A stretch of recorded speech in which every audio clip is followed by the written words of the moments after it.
For those who don't know, this is Reverend Emoja Ajabu, your host for After Naked Truth. This program is underwritten by Cento Shoes, located at 33 South Meridian, right next to the Hard Rock Cafe. Today we have a special guest, Sister Latavia. Say it for me. My Billy Django. My Billy Django, excuse me. And she has been an activist. She's a mother. She has had an experience at the Family Dollar. And we're talking about a post-racial society after Barack Obama's presidency. But I'm here to tell you that there is something different going on. People have criticized Colin Kaepernick and others for taking a knee because they're tired of police officers shooting down basically black men in the street and getting away with it.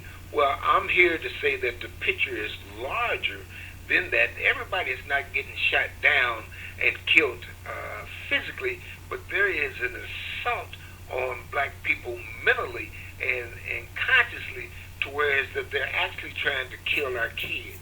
And this took place right here on 21st and Arlington at the Family Dollar in Indianapolis, Indiana. And so we have, and if you want to see the video, you can see that on WISH TV's website here in Indianapolis, and you can see the full video. But I wanted to delve a little deeper into this topic of racism and how a mother had to defend her children in order to protect them from being degraded in a racist situation. Let me say welcome, Sister Latavia. Glad to see that you are here. Thank you. And I wanted to get your input on the racism we still exist, using the situation or the experience that you had at the Family Dollar as a point of departure. Tell us how you feel and the feelings of your children. Certainly. It's reasonable for people to have to take note of the level of racism we're dealing with. Everyone who's paid any sort of attention is aware of just how the environment is conducive to the open season killing of our children, of our men and women as we move through society. And right now, a lot of hot topic is about police brutality. What I'm aware of is the climate that creates that type of environment that makes it okay to kill melanated people without consequence in this country and around the world. The reason I defended my children so fervently is because it is the indignation of people like me who are willing to push back against racism, that are fighting against environments that make it okay to shoot, to have economic disparities, to have educational disparities without consequence. If we don't defend the humanity of black children, then we can't expect that a society will see them as valuable humans and think twice before killing them, yes, but slighting them in various ways, from jobs to educational opportunities to scholarships to employment, housing. These things happen because we've created an environment or allowed an environment that sees black people, black children, as A, less than human, and B, a threat. And as a result, we get this type of environment that makes it okay. The other thing that is indicative, as I've said, racism brings out racism. So racist Sandra, who made the comment at the Family Dollar at 21st and Arlington, she made a comment to my children that I chose to speak out against. However, her comment paled in comparison to the racists who came out in support of her after the fact.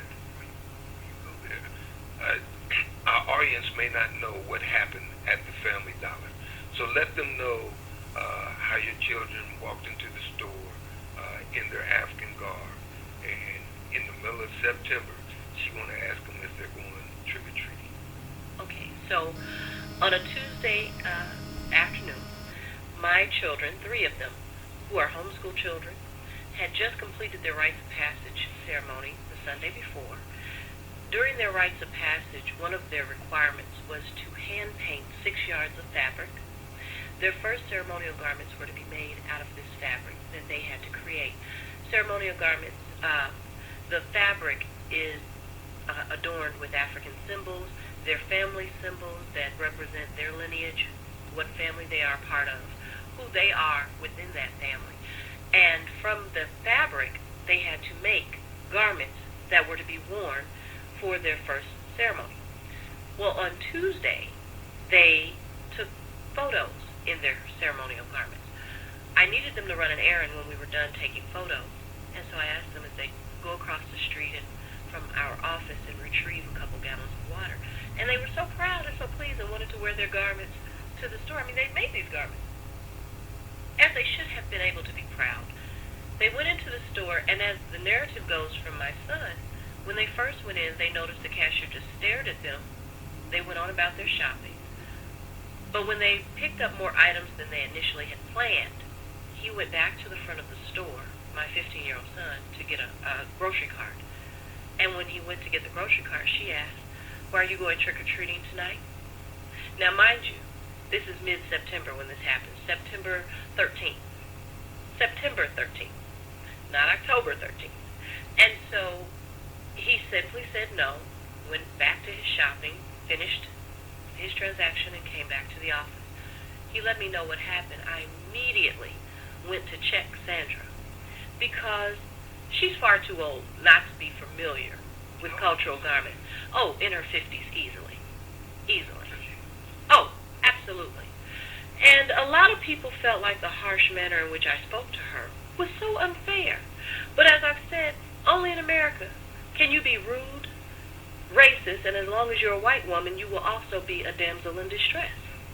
Because the way I spoke to her seemed to overshadow in most racist minds the point of what she said to my children. Honed in more on your language than the message of your language. Absolutely. And I specifically spoke to her in that way intentionally. I spoke to her as harshly as I did because I wanted her to feel the way she attempted to make my children feel. Oh, absolutely. Absolutely. I'm capable of speaking without profanity. I opted not to speak without profanity because absolutely. How it felt and how she was making your children feel, and wondered if she liked it the way that she felt that they should have accepted it. Absolutely. To say to Sandra, "Well, are you going trick-or-treating tonight?" See, that wouldn't pierce her. To say to my children, when they're wearing garments they're very proud of, "Are you dressed for trick-or-treating?" And if people go back and watch the video, they will hear her say, "I didn't ask him was he going trick-or-treating. I asked him was it a Halloween costume," as if that's something better. So see, that wouldn't pierce Sandra. But speaking to her very directly and pointedly in the volume and the tone in which I used to speak to her, that definitely got it across. You have some people who say, "Well, that was a teachable moment." Sandra wasn't interested in learning, but she did get a lesson. She wasn't culturally curious. And worse, this society supports that. Absolutely supports her. And felt like she was victimized. The nerve of me to speak up.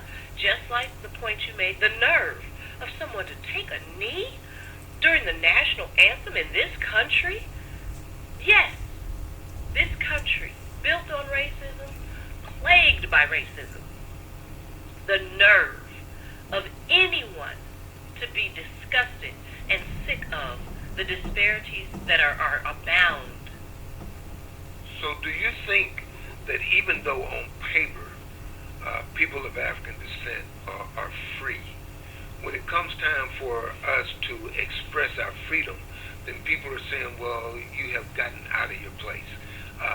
When Colin Kaepernick took the knee, which is his right, constitutional right, which, and again, I'm a Vietnam veteran, decorated Vietnam veteran, fought so the freedoms that are had here in this country, people could express them. He expressed them, and then there was such a negative, initially, outpouring.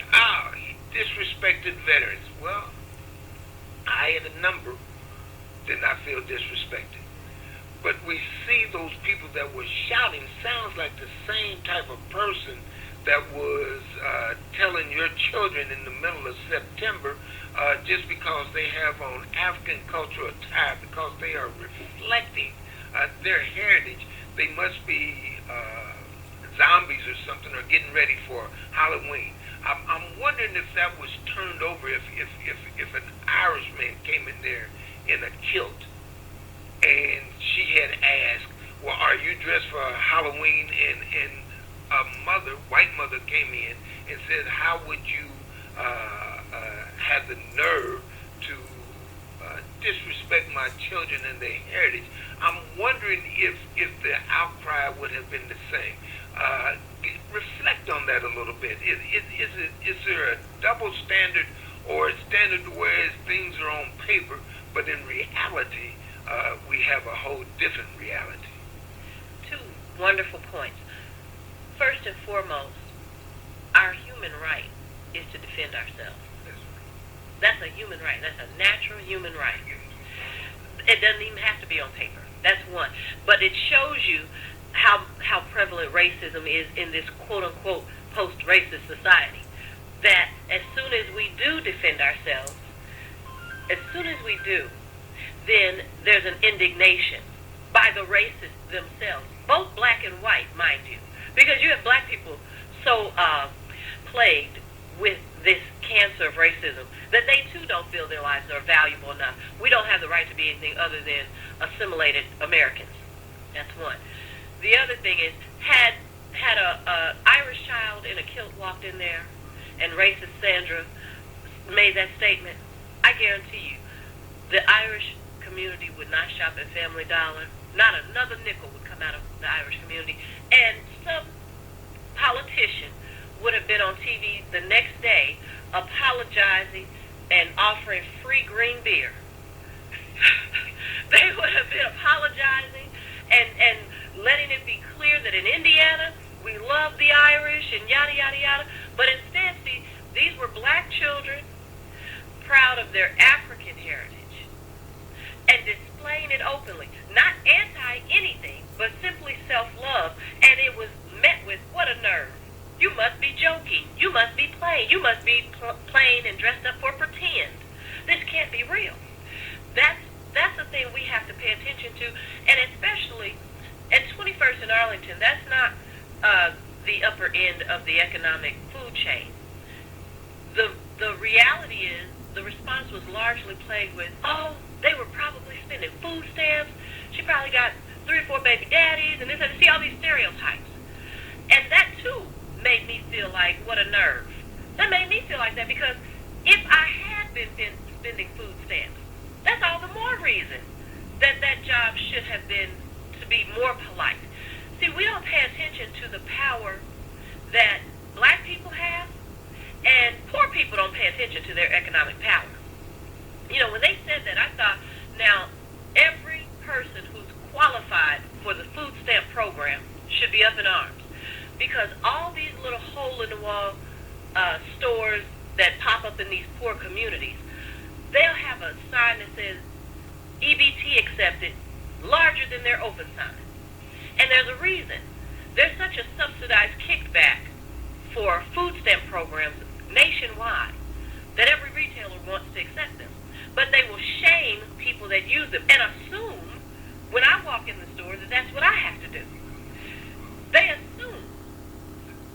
Let me push you. You've made some excellent points. Let me push a couple of them to where it's that we can go a little more in depth, because you talked about how people that were, if that was an Irish person, you know, I can see them now. Well, I'm Irish today, you know, but if it's a black person, you know, well, she should have known better than to come in there and defend her children.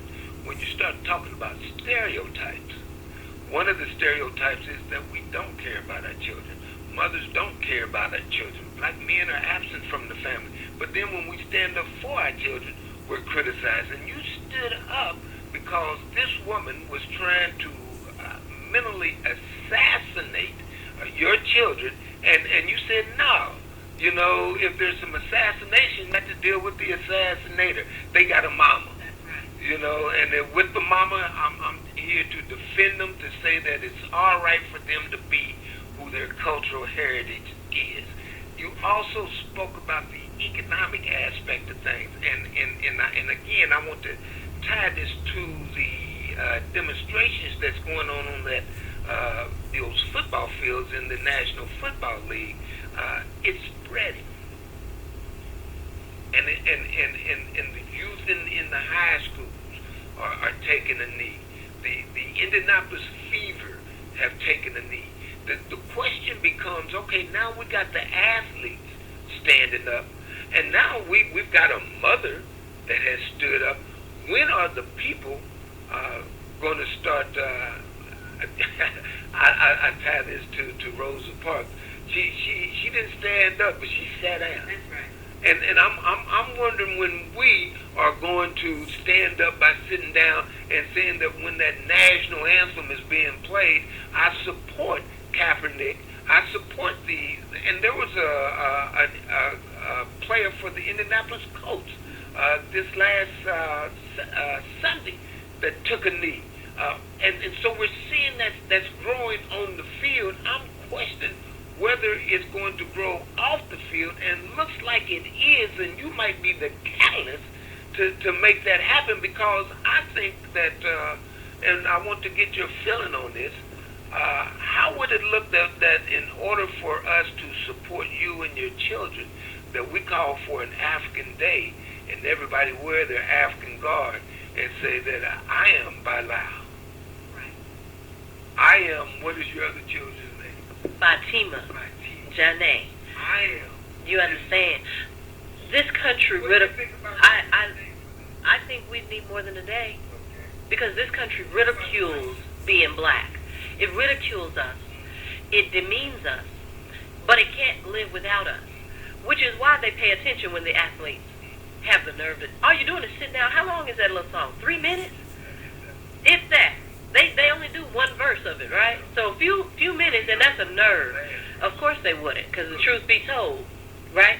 But the reality is they don't want to talk about it. It talks about it, how they want to ravish the slaves, how the slaves are mentioned in that very song that they reverence so. But the truth of the matter is, we ought to feel a way that we've been conditioned to honor it at all. We should feel a way as a people. Black people make this country. Every nationality that lands on this soil eats off of our community. Which is why they set up shop in black neighborhoods. See, the reality is, we are chronic consumers. That consumer position to being producers. And in that regard, and again, I like the catalyst that you are presenting here, and it looks like that people are listening, because there was over 100,000 people that looked at that video and wanted to know exactly what was going on. So if we're going to turn this into being less dependent and being more independent, how do we? We can boycott Family Dollar. Yes, and we can start wearing our own African garb, which again is appropriate, but it won't feed us. Good point. But there are enough black farmers in this country and in this state that can feed us. There's one black organization right now that holds enough acres of farmland to feed every black family in this country. They hold that right now. There are enough black farmers in Indiana to feed the population here. You know, all black people got to decide is stay home. Stay home. You know, most people can't afford to go to the jobs they do have. Stay home. Call in. Don't call in sick. Call in, I can't afford the gas to get there. Let me push that just a little bit. You make excellent points. And there is organizations and black farmers.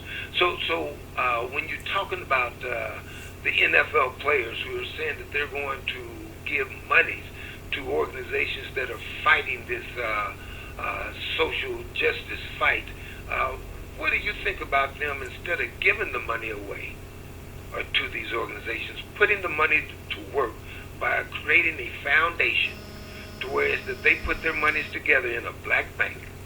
Don't spend the money that they put in the bank, but use the interest off the money to start funding organizations with a particular emphasis initially on agriculture, to where it's that black people are able to feed ourselves without having to be fed by others.